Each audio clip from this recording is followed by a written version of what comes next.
ꯉꯁꯤꯒꯤ ꯑꯩꯍꯥꯛꯅ ꯆꯠꯊꯖꯔꯛꯀꯗꯧꯔꯤꯕ ꯄꯔꯥ ꯑꯁꯤ ꯑꯩꯈꯣꯏꯅ ꯂꯃꯟꯒꯤ ꯑꯍꯨꯝꯁꯨꯕ ꯆꯦꯞꯇꯔꯗꯨꯅꯤ ꯄꯥꯖꯗ꯭ꯔꯤꯉꯩꯒꯤ ꯃꯃꯥꯡꯗ ꯈꯖꯤꯛꯇꯪ ꯑꯩꯒꯤ ꯄꯨꯛꯅꯤꯡꯒꯤ ꯑꯄꯥꯝꯕ ꯅꯨꯡꯉꯥꯏꯕ ꯐꯥꯎꯔꯛꯄ ꯏꯊꯤꯜ ꯈꯖꯤꯛꯇꯪ ꯐꯣꯡꯗꯣꯛꯆꯒꯦ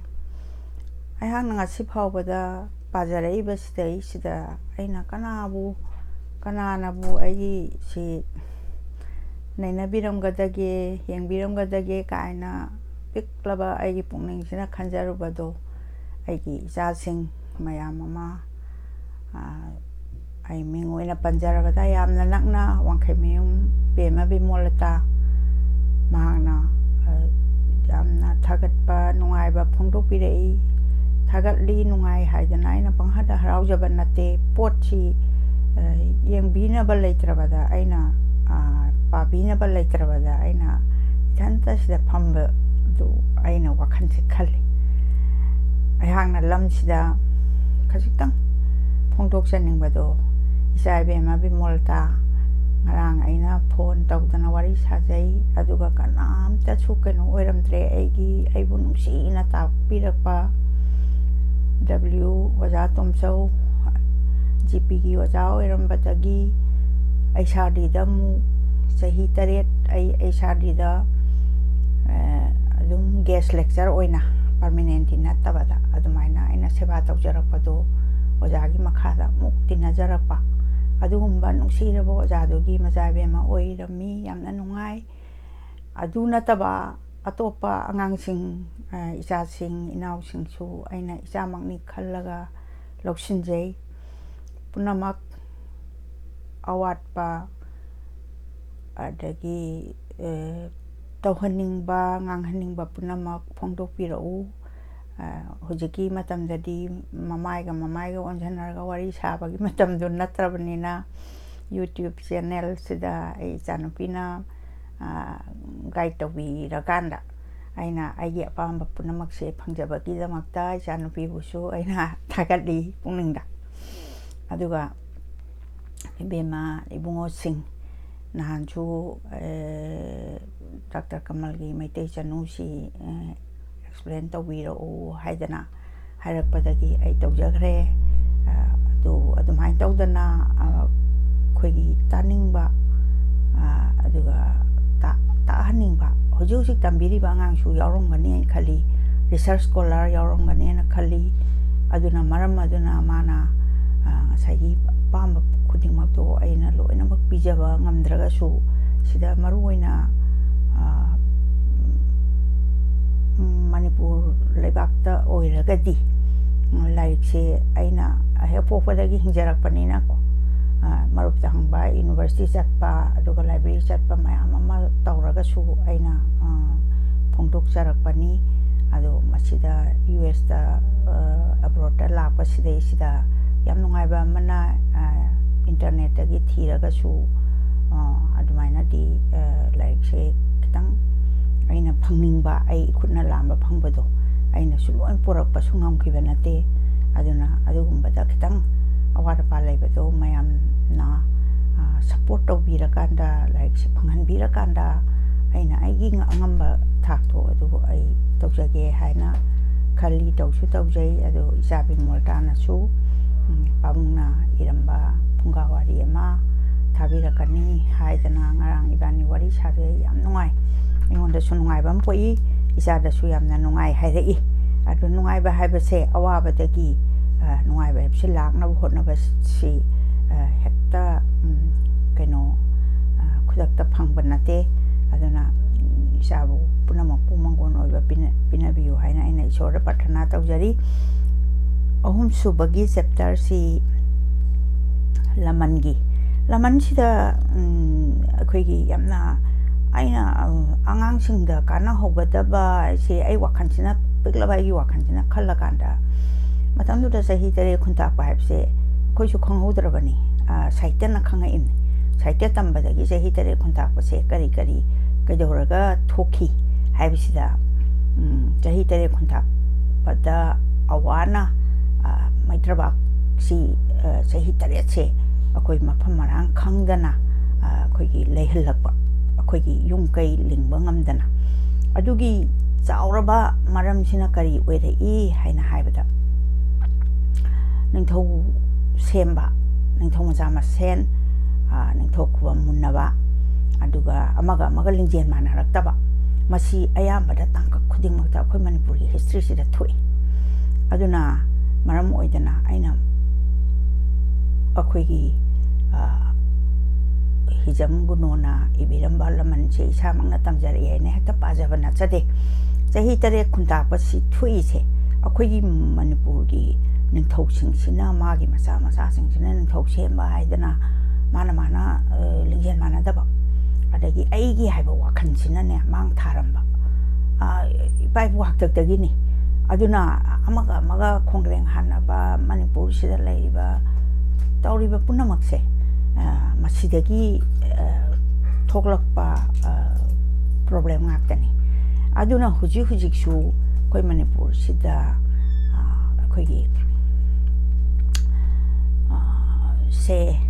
ꯍꯦꯛꯇ ꯄꯟꯖꯔꯒꯦ ꯒꯣꯔꯃꯦꯟꯒꯤ ꯍꯥꯏꯔꯣ ꯀꯥꯏꯔꯦ ꯑꯗꯨ ꯇꯧꯔꯦ ꯑꯗꯥ ꯇꯧꯔꯦ ꯁꯤ ꯌꯥꯝꯅ ꯆꯔꯥꯡꯅꯕ ꯑꯃꯗ ꯑꯗꯨꯝ ꯂꯩꯕ ꯑꯩꯈꯣꯏꯁꯦ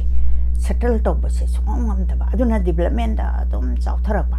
ꯑꯗꯨꯅ ꯀꯕꯤꯁꯤꯡꯁꯤꯅ ꯎꯄꯥꯏꯗꯤ ꯂꯩꯖꯗꯕꯅꯤꯅ ꯃꯁꯤ ꯁꯥꯍꯤꯇ꯭ꯌꯗ ꯏꯔꯒ ꯁꯥꯍꯤꯇ꯭ꯌꯁꯤ ꯄꯥꯕꯤꯔꯒ ꯈꯪꯕꯤꯔꯀꯥꯟꯗ ꯑꯩꯈꯣꯏꯒꯤ ꯂꯝꯆꯠ ꯁꯥꯖꯠ ꯑꯗꯒꯤ ꯑꯩꯈꯣꯏ ꯄꯨꯛꯅꯤꯡ ꯄꯤꯛꯄ ꯆꯥꯎꯕ ꯄꯨꯝꯅꯃꯛꯁꯦ ꯔꯤꯐꯣꯔꯃꯦꯁꯟ ꯈꯤꯇꯪ ꯇꯧꯒꯗ꯭ꯔꯥ ꯍꯥꯏꯗꯅ ꯃꯣꯏꯅ ꯇꯧꯔꯝꯕ ꯑꯕꯗꯥꯟꯁꯦ ꯑꯁꯨꯝ ꯑꯩꯅ ꯁꯨꯝ ꯄꯥꯖꯔꯛꯄꯗ ꯂꯃꯟꯁꯤ ꯑꯩꯅ ꯌꯥꯝ ꯄꯥꯅꯤꯡꯕ ꯑꯩꯅ ꯇꯝꯈꯤꯕꯒꯤ ꯁꯔꯨꯛꯇꯨꯗ ꯅꯠꯇꯦ ꯃꯥꯅ ꯆꯤꯡꯇꯝ ꯑꯅꯤꯅ ꯅꯨꯡꯁꯤꯅꯅ ꯂꯩꯔꯝꯕ ꯑꯗꯩ ꯀꯔꯤꯒꯤꯗꯃꯛꯇ ꯅꯨꯡꯁꯤꯅꯗꯅ ꯆꯤꯡ ꯃꯤꯁꯤꯡꯁꯤꯅ ꯇꯝꯒꯤ ꯃꯤꯁꯤꯡꯁꯤꯕꯨ ꯇꯥꯊꯤꯅ ꯇꯧꯔꯝꯃꯤꯕ ꯅꯆꯤꯡꯕꯒꯤ ꯍꯤꯁꯇꯣꯔꯤꯀꯦꯜ ꯃꯛꯇꯤ ꯅꯠꯇ꯭ꯔꯒꯁꯨ ꯃꯥꯒꯤ ꯋꯥꯔꯤꯁꯦ ꯌꯥꯝ ꯃꯔꯤꯛ ꯆꯨꯝꯅ ꯁꯥꯍꯤꯇ꯭ꯌꯁꯤꯡꯁꯤꯗ ꯊꯝꯕꯤꯔꯝꯕ ꯑꯗꯨꯅ ꯃꯔꯝ ꯑꯣꯏꯗꯅ ꯑꯩꯅ ꯁꯤꯒꯨꯝꯕ ꯁꯥꯍꯤꯇ꯭ꯌꯁꯤ ꯈꯟꯒꯠꯂꯀꯥꯟꯗ ꯏꯆꯥꯁꯤꯡ ꯏꯅꯥꯎꯁꯤꯡ ꯄ꯭ꯔꯖꯥꯁꯤꯡ ꯈꯖꯤꯛꯇꯪ ꯇꯥꯔꯀꯥꯟꯗ ꯑꯩꯈꯣꯏꯒꯤ ꯄꯨꯛꯅꯤꯡꯗ ꯑꯑꯣꯟꯕ ꯑꯃ ꯑꯩꯅ ꯏꯕꯃꯛ ꯅꯠꯇ꯭ꯔꯒꯁꯨ ꯑꯗꯨꯃꯥꯏꯅ ꯈꯜꯂꯀꯥꯟꯗ ꯂꯃꯟꯁꯤ ꯑꯃꯨꯛ ꯑꯩꯅ ꯄꯥꯖꯔꯛꯄꯅꯤ ꯁꯤ ꯄꯥꯒꯦ ꯍꯥꯏꯅ ꯅꯤꯡꯖꯔꯀꯥꯟꯗ ꯑꯗꯣ ꯉꯁꯤꯗꯤ 3ꯁꯨꯕ ꯆꯦꯞꯇꯔ ꯀꯩꯅꯣꯁꯤ ꯄꯥꯖꯔꯛꯑꯒꯦ ꯑꯁꯣꯝꯗ ꯆꯥꯎꯕꯅ ꯃꯌꯥꯡ ꯂꯩꯕꯥꯛꯇ ꯆꯠꯀꯗꯕꯒꯤ ꯈꯣꯡ ꯍꯦꯛ ꯊꯥꯡꯗꯣꯛꯈꯤꯕꯗꯣ ꯑꯗꯨꯗ ꯆꯤꯡꯒꯤ ꯅꯥꯄꯣꯝ ꯌꯧꯈ꯭ꯔꯕꯤ ꯊꯋꯥꯏ ꯍꯤꯡꯅꯩ ꯆꯦꯟꯈꯤꯕꯤ ꯂꯥꯏꯕꯛ ꯆꯥꯎꯕꯤ ꯇꯃꯨꯕꯤꯒꯤ ꯈꯣꯝꯂꯦꯟ ꯃꯪꯂꯥꯟ ꯆꯥꯟꯗꯨꯗ ꯇꯁꯦꯡꯅ ꯐꯥꯎꯔꯛꯏ ꯄꯥꯃꯨ ꯃꯥꯒꯤ ꯃꯄꯨꯛꯇ ꯃꯔꯥꯜ ꯂꯩꯇꯕꯤ ꯃꯍꯥꯛꯄꯨ ꯃꯄꯨꯛ ꯁꯦꯞꯄ꯭ꯔꯥ ꯆꯤꯡꯅꯈꯤ ꯃꯁꯤ ꯍꯧꯖꯤꯛꯃꯛ ꯊꯣꯛꯇꯕꯁꯨ ꯅꯠꯇꯦ ꯀꯔꯤꯒꯨꯝꯕ ꯃꯤꯁꯑꯟꯗꯔꯁꯇꯦꯟꯗꯤꯡꯁꯤ ꯑꯌꯥꯝꯕ ꯃꯇꯝꯗ ꯊꯣꯛꯂꯛꯄ ꯃꯤꯁꯑꯟꯗꯔꯁꯇꯦꯟꯗꯤꯡ ꯊꯣꯛꯂꯛꯄꯁꯤꯅ ꯏꯃꯨꯡ ꯀꯥꯏꯕ ꯇꯣꯏꯕ ꯃꯁꯤꯅ ꯑꯃꯨꯛ ꯊꯋꯥꯏ ꯍꯤꯡꯅꯅꯕꯒꯤ ꯆꯦꯟꯕꯒꯤ ꯋꯥꯔꯤꯔꯣꯝꯗ ꯆꯠꯈꯤꯕꯅꯤ ꯑꯗꯨꯅ ꯁꯤꯒꯨꯝꯕ ꯃꯤꯁꯑꯟꯗꯔꯁꯇꯦꯟꯗꯤꯡꯁꯦ ꯃꯤꯑꯣꯏꯕꯒꯤ ꯄꯨꯛꯅꯤꯡ ꯑꯁꯤꯗꯤ ꯑꯩꯒꯤ ꯋꯥꯈꯜ ꯑꯁꯤꯗꯤ ꯑꯩꯅ ꯈꯟꯒꯦ ꯍꯥꯏꯅ ꯈꯟꯕ ꯉꯥꯛꯁꯨ ꯅꯠꯇꯦ ꯃꯥꯅ ꯈꯟꯖꯔꯛꯄꯁꯨ ꯌꯥꯎꯈꯤꯕꯅꯤ ꯑꯗꯨꯅ ꯇꯃꯨꯕꯤꯒꯤ ꯁꯤꯗꯩꯁꯤꯗ ꯑꯏꯕꯅ ꯆꯪꯁꯤꯜꯂꯀꯥꯟꯗ ꯅꯨꯄꯤ ꯑꯣꯏꯕꯒꯤ ꯁꯥꯏꯀꯣꯂꯣꯖꯤꯀꯦꯜꯂꯤ ꯅꯨꯄꯥ ꯑꯣꯏꯕꯒꯤ ꯁꯥꯏꯀꯣꯂꯣꯖꯤꯀꯦꯜꯂꯤ ꯃꯥꯒꯤ ꯊꯃꯣꯏꯒꯤ ꯃꯃꯤꯁꯤꯡꯗꯣ ꯃꯥꯒꯤ ꯁꯥꯍꯤꯇ꯭ꯌꯁꯤꯗ ꯐꯖꯅ ꯇꯥꯕꯅꯤ ꯉꯁꯤꯗꯤ ꯃꯥꯒꯤ ꯃꯥꯏꯊꯣꯡ ꯂꯧꯔꯝꯗꯅ ꯄꯥꯔꯤ ꯅꯋꯥ ꯄꯨꯗꯨꯅ ꯆꯦꯜꯂꯛꯄꯗ ꯇꯃꯨꯕꯤꯒꯤ ꯄꯨꯛꯅꯤꯡ ꯈꯣꯡꯖꯤ ꯊꯥꯡꯂꯔꯦ ꯑꯗꯨꯕꯨ ꯃꯇꯝ ꯇꯥꯟꯖꯥ ꯆꯥꯈꯤꯗꯕꯒꯤ ꯃꯥꯒꯤ ꯌꯥꯊꯪ ꯉꯥꯏꯔꯨꯗ꯭ꯔꯦ ꯑꯔꯥꯞꯄ ꯆꯤꯡꯗꯨꯝ ꯑꯗꯨꯗꯒꯤ ꯃꯥꯒꯤ ꯃꯔꯥꯟ ꯉꯥꯛꯄꯤꯅꯕ ꯅꯤꯖꯔꯛꯏ ꯀꯌꯥꯗ ꯐꯖꯈ꯭ꯔꯕ ꯅꯨꯄꯤ ꯑꯣꯏꯕꯤꯒꯤ ꯁꯇꯤꯇ ꯙꯔꯃ ꯃꯄꯣꯛꯁꯤꯗ ꯃꯥꯒꯤ ꯃꯁꯛ ꯎꯔꯔꯣꯏꯗ꯭ꯔꯥ ꯈꯜꯂꯕꯃꯛꯇꯗ ꯊꯣꯏꯅ ꯃꯄꯨꯛ ꯅꯧꯔꯛꯂꯤ ꯈꯥꯏꯅ ꯃꯩꯁꯥ ꯂꯥꯡꯂꯕꯤ ꯄꯨꯛꯅꯤꯡꯗ ꯀꯥꯏꯗꯣꯡꯐꯝ ꯊꯤꯖꯕꯒꯨꯝ ꯅꯨꯡꯁꯤ ꯈꯨꯗꯣꯜ ꯃꯆꯥꯕꯨ ꯆꯦꯠꯅ ꯃꯊꯥꯗ ꯀꯣꯟꯁꯤꯟꯖꯩ ꯃꯆꯥ ꯍꯥꯏꯕꯁꯦ ꯃꯆꯥꯕꯨ ꯃꯃꯥꯅ ꯀꯌꯥꯝ ꯌꯥꯝꯅ ꯅꯨꯡꯁꯤꯅ ꯌꯣꯛꯆꯕꯒꯦ ꯄꯨꯛꯇ ꯊꯥ 10 ꯅꯥꯎꯄꯨꯔꯦ ꯄꯣꯛꯑꯒ ꯑꯃꯨꯛꯁꯨ ꯃꯤ ꯑꯣꯏꯅꯕ ꯌꯣꯛꯄ ꯍꯤꯡꯅꯅꯕ ꯆꯦꯟꯕ ꯆꯥꯎꯅꯅꯕ ꯌꯣꯛꯄ ꯅꯥꯕꯗꯒꯤ ꯑꯅꯥ ꯑꯌꯦꯛ ꯀꯌꯥꯗꯒꯤ ꯑꯍꯤꯡ ꯃꯤꯁꯦꯜ ꯈꯥꯡꯗꯅ ꯃꯆꯥꯒꯤꯗ ꯈꯟꯗꯅ ꯇꯧꯖꯔꯤꯕꯁꯦ ꯉꯁꯤ ꯐꯥꯎꯕꯗ ꯑꯑꯣꯟꯕ ꯂꯩꯇ꯭ꯔꯤ ꯈꯟꯅ ꯇꯨꯝꯈꯤꯕꯅ ꯈꯣꯝꯂꯦꯟ ꯃꯪꯂꯥꯟ ꯆꯥꯟꯗꯨꯗ ꯆꯥꯎꯕꯒꯤ ꯃꯁꯛ ꯎꯠꯂꯔꯦ ꯑꯔꯥꯞꯄꯗ ꯂꯦꯞꯂꯒ ꯃꯄꯨꯔꯣꯏꯕ ꯅ ꯌꯦꯡꯂꯛꯏ ꯅꯨꯡꯁꯨꯛ ꯅꯨꯡꯖꯥꯅꯗꯨꯅ ꯃꯥꯒꯤ ꯋꯥꯈꯟꯗ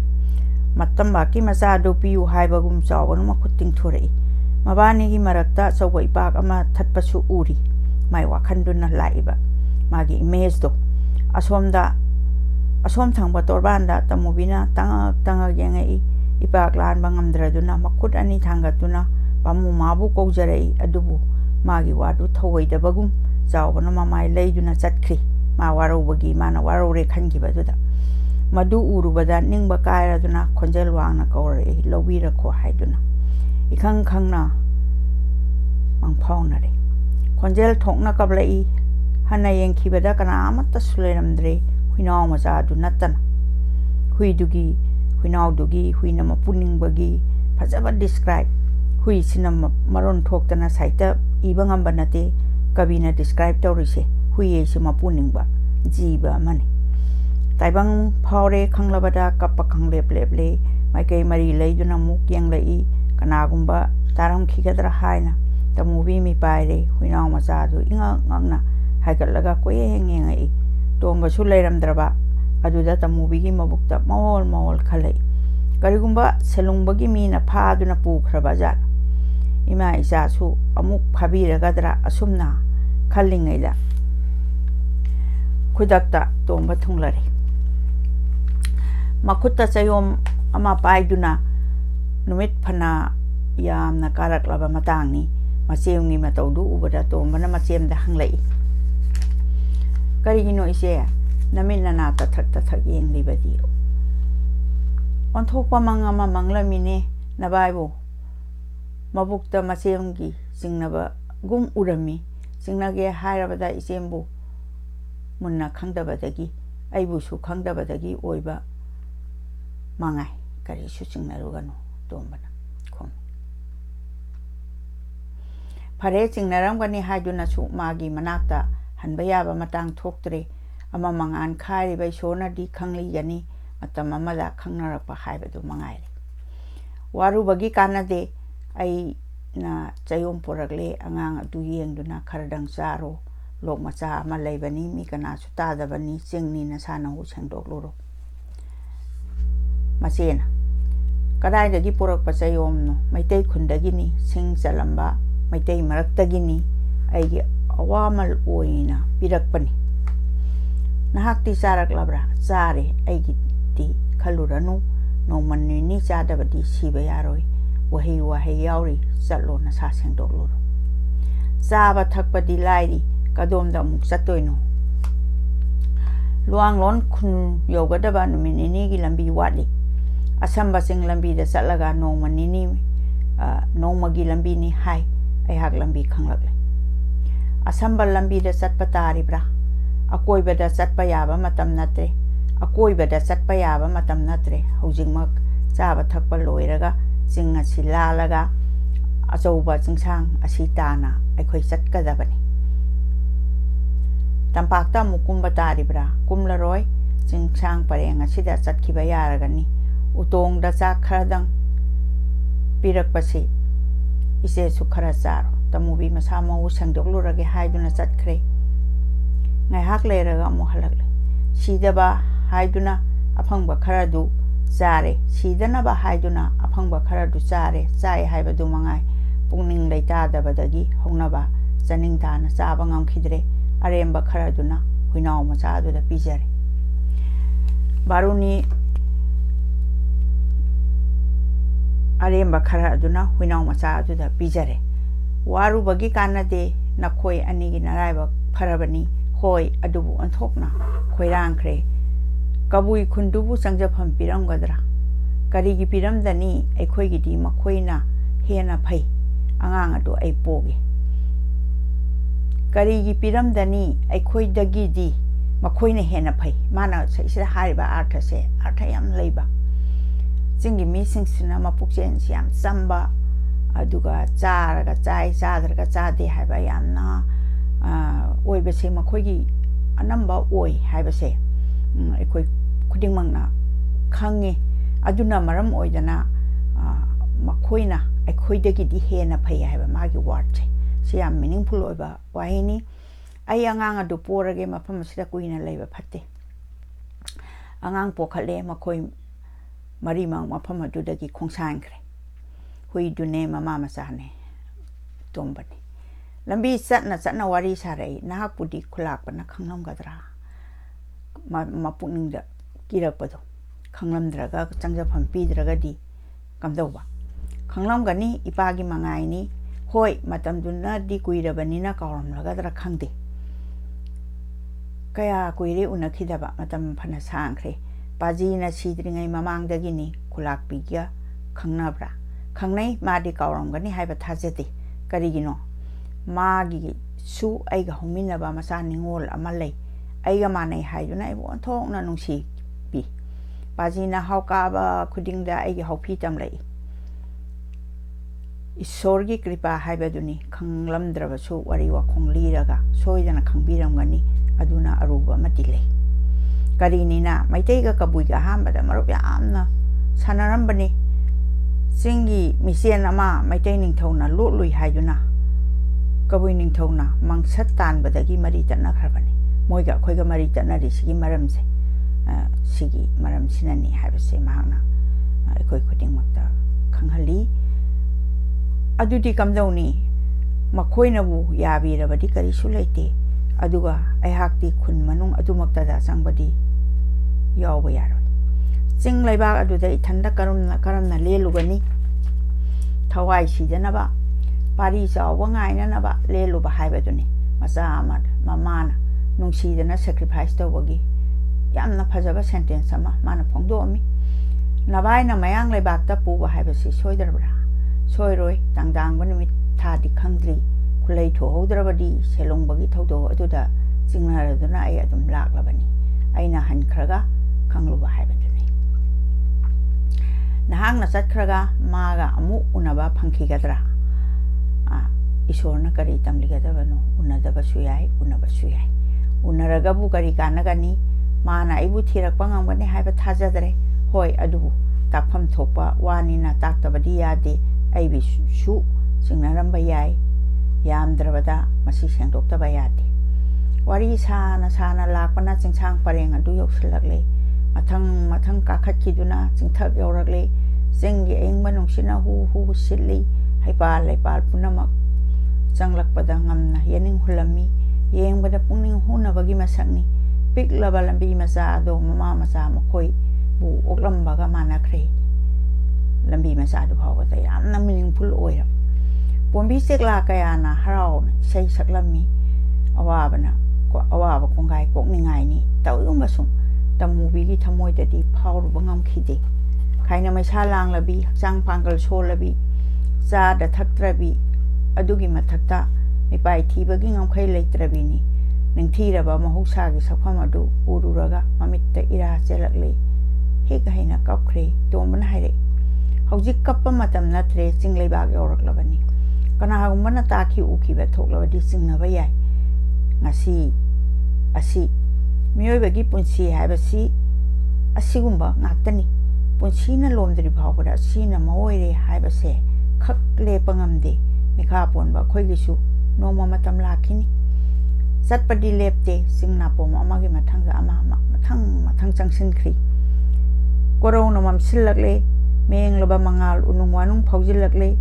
makhoina chatliba mafam ado yasangbaga manakhre amuk lamdana changsinkibana akibagi masak phangna wang zawrba chingsang pareng amamuk yorakle tamubigi mapungningsda akiba pokhi adubu ninghanabadi tawkhidi pari nawa so sai makai isi na tumbani makap tholakle mangda khara chatluraga nungjaw pareng thariba langphai chatpa singi potha na pham oiramle thena masu urakle thena habadi kitang laite manaba maphamni then haisi marak ta nungsit mairam thokpada ising selgi makhol amuk tari amu mangkhri to mana mafam adu ta na parap changsalai then adu heg yobada kha wang dalambi ani khaidokri makha thangba lambi na awang dagi he na chawi sanakhi dabalambi oiduna su sanakhi dabalambi oi na su ui aduga mana chaliba lambi ado ꯃꯤꯗ ꯍꯪꯂꯨꯕꯗ ꯑꯋꯥꯡ ꯄꯥꯡꯅ ꯆꯠꯂꯨ ꯍꯥꯏꯔꯛꯏ꯫ ꯊꯣꯛꯂꯕ ꯑꯃ ꯂꯥꯛꯂꯅꯤ, ꯑꯋꯥꯡ ꯄꯥꯡꯅ ꯆꯠꯂꯒꯦ ꯈꯟꯈ꯭ꯔꯦ꯫ ꯂꯩꯔꯝꯃꯤꯕ ꯂꯝꯕꯤ, ꯊꯦꯟ ꯑꯃꯁꯨꯡ ꯏꯁꯤꯡ ꯆꯦꯟꯊꯔꯛꯄꯒꯤ ꯃꯈꯣꯟ ꯇꯥꯔꯛꯄꯗ ꯄꯨꯝꯅꯃꯛ ꯑꯁꯤꯅ ꯃꯤ ꯂꯩꯕꯒꯤ ꯈꯨꯗꯝꯅꯤ ꯍꯥꯏꯕꯁꯨ ꯈꯪꯂꯦ꯫ ꯃꯣꯏ ꯀꯔꯤꯝꯇ ꯈꯪꯗꯅ ꯃꯊ꯭ꯋꯥꯏꯒꯤꯗꯃꯛꯇ ꯆꯪꯖꯐꯝ ꯊꯤꯕ ꯂꯥꯛꯈꯤꯕ꯫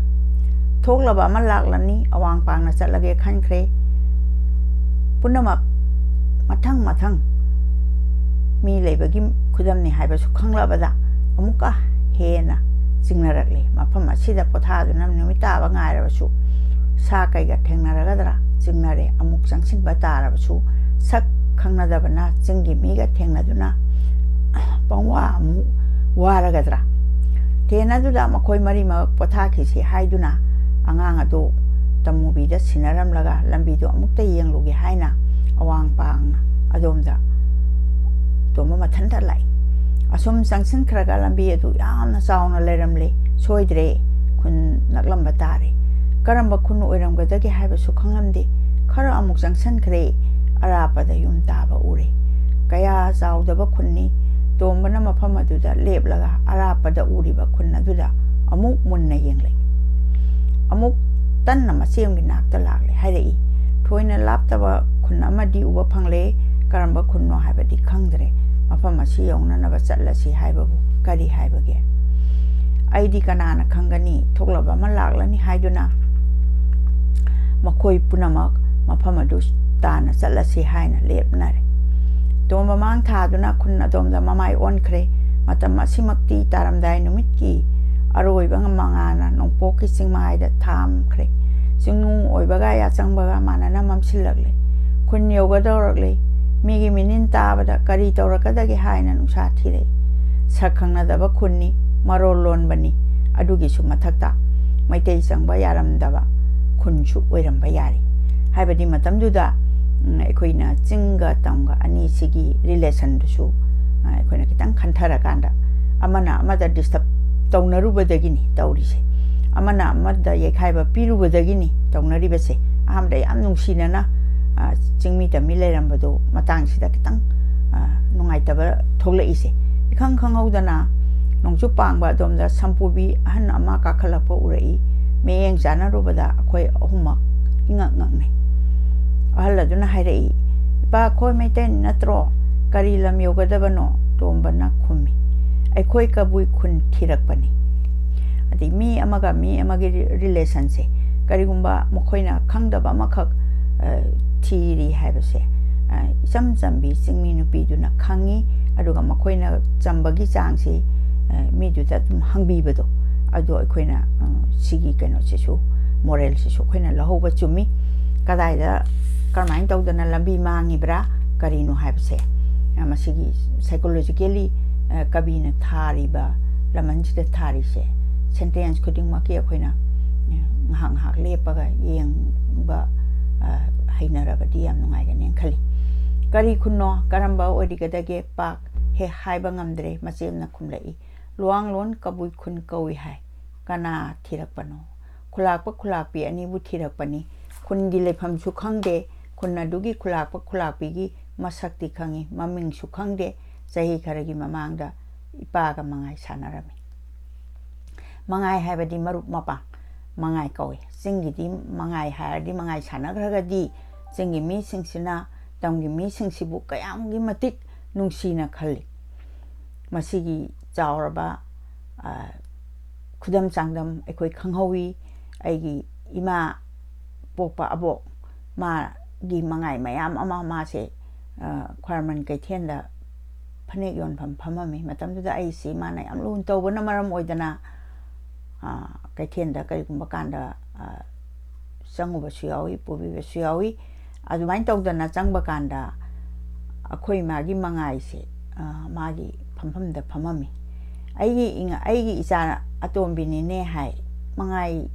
ꯆꯤꯡꯒꯤ ꯃꯤꯗꯨꯅꯅꯦ ꯑꯩꯕꯨ ꯍꯩꯖꯥꯝꯄꯦꯠ ꯃꯥꯒꯤ ꯁꯝꯗꯩ ꯄꯨꯊꯣꯛꯑꯒ ꯄꯤꯖꯈꯤꯕ ꯑꯩꯍꯥꯛ ꯍꯧꯖꯤꯛꯐꯥꯎ ꯃꯤꯠꯇ ꯁꯪꯁꯪ ꯎꯔꯤ꯫ ꯃꯈꯣꯏꯒꯤ ꯑꯆꯝꯕ, ꯃꯈꯣꯏꯒꯤ ꯃꯤꯅꯨꯡꯁꯤ ꯃꯁꯤ ꯑꯩꯁꯨ ꯈꯤꯇꯪ ꯈꯤꯇꯪꯗꯤ ꯈꯪꯖꯍꯧꯏ꯫ aduna maram oidana larik sida irami base agi thawai tana yamna nuksijaba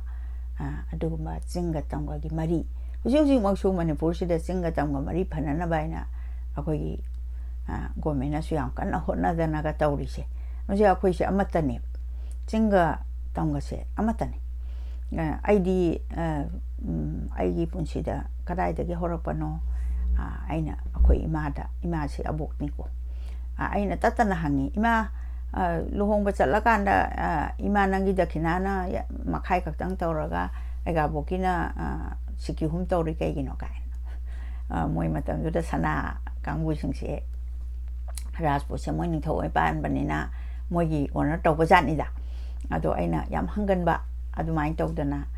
khoi mata su aina adum hangja howi aduna chingtam chi amaga kha jati bijati khai base aisu kya pamse taba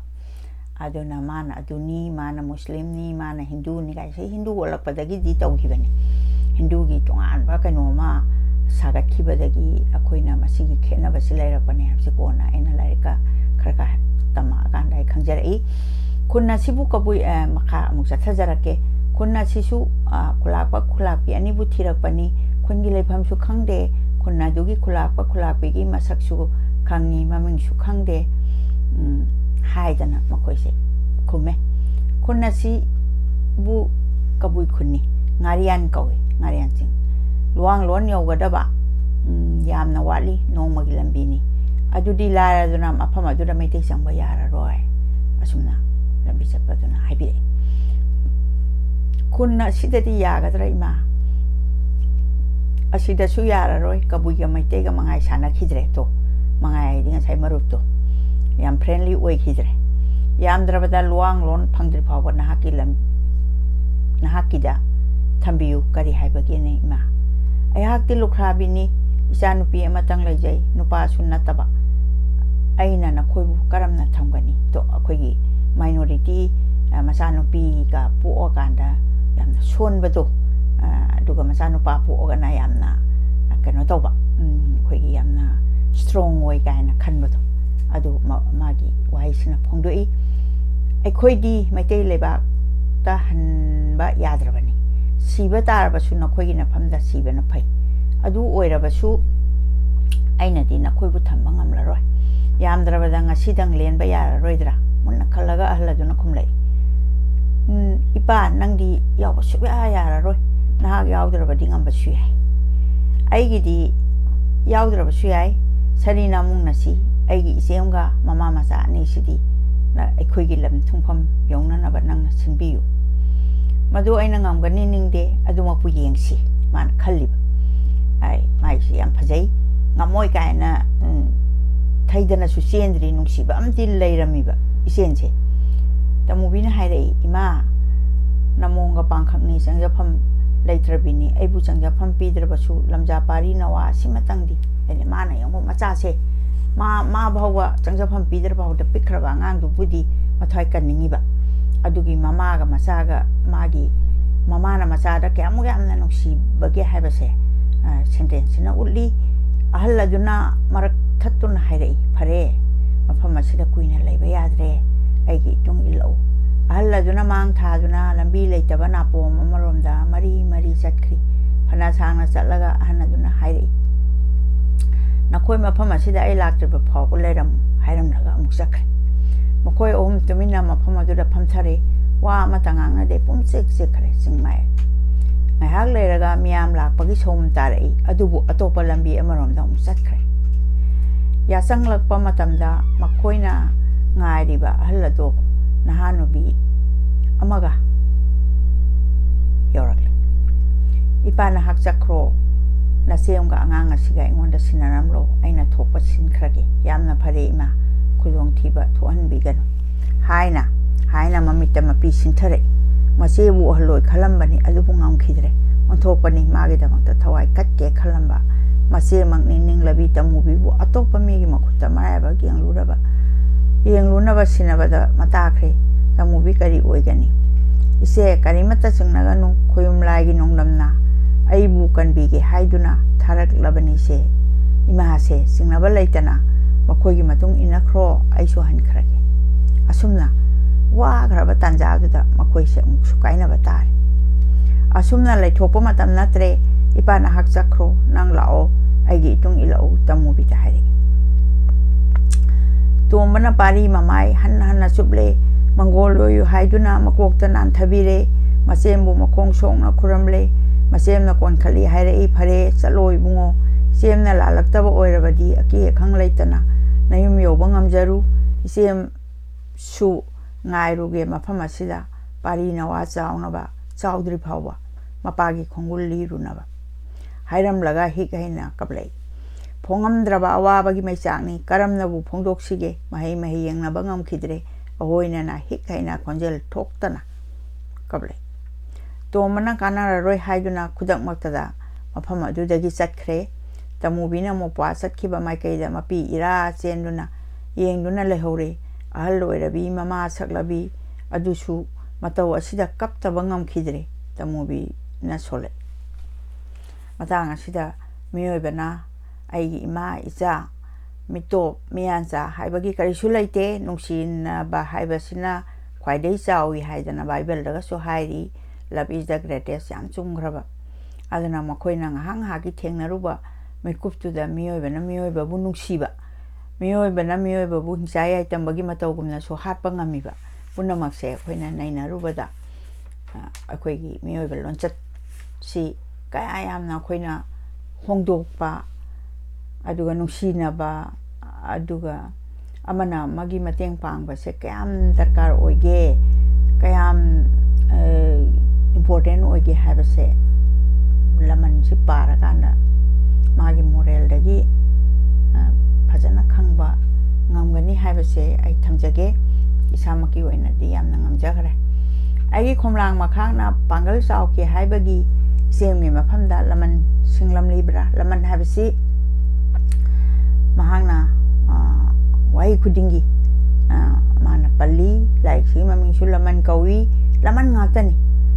mapok handakki mapok langonda mapok tv pangal sonbi oina nakhoi na pal tang lare hayeng muki mapok langonda isen upa oina poklusi nangila man singjage waraugo nokoi sembu haisi akoina mana muksu saisida akhoi si hayeng muki mapok langonda kaise akhoi si rakanda legidra kanda atma se sidi mangde dana haksang dani mangse aro atma sidi mangba yadabanina magi tawjaba kanma fondo magi thabaki resulto adugi matung ina magse poi haiba thajabagi sentence ni kabini phongdo ise makha thajarake haubi mama saklabina mamom khujeng paiduna nungai marakta lambi singhori mama he ontokhiba maktada arapadagi masembu hanna yeng tomana masemda paumina rei laibak thirabi sanu lairabi popadagi awaba haksong langlaklabi pondagi wana nantholalabi landam tamna saktaroro nuksi heitraba lebak asida leigadabaga saruti lamdam tamna satkro si mana harise mana magi mayum oiriba manipur tampa masaisida mana wana lebedo adu sarupudi nang nathwai hingnaba chelhoro haibagi sentence ni mana phongdo ise sara nama chindamlang uru ura mongkhangna napari chauna ba yogluro to mana mai macha chauna ba yok pasimati mana sukau kaudriba aduna napari pangal chauraga palem laman singlasanu ai mama duna wajarak pamayamdo panthau khongul liraksanu tamda pomsana kibi singel leinam chaurabi lairang